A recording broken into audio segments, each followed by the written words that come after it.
जंगल में भीषण सूखा पड़ा था। सभी तोते प्यास से तड़पने लगे। तभी एक समझदार बड़ा तोता आगे आता है। खुद ही जमीन खोदकर तालाब बनाने लगता है। धीरे धीरे वो एक सुंदर सा तालाब बना देता है।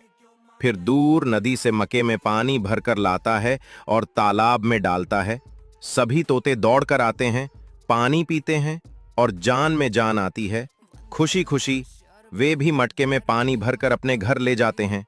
लेकिन अंत में सबकी आंखें भर आती हैं, क्योंकि किसी ने वीडियो को लाइक और सब्सक्राइब नहीं किया। एंड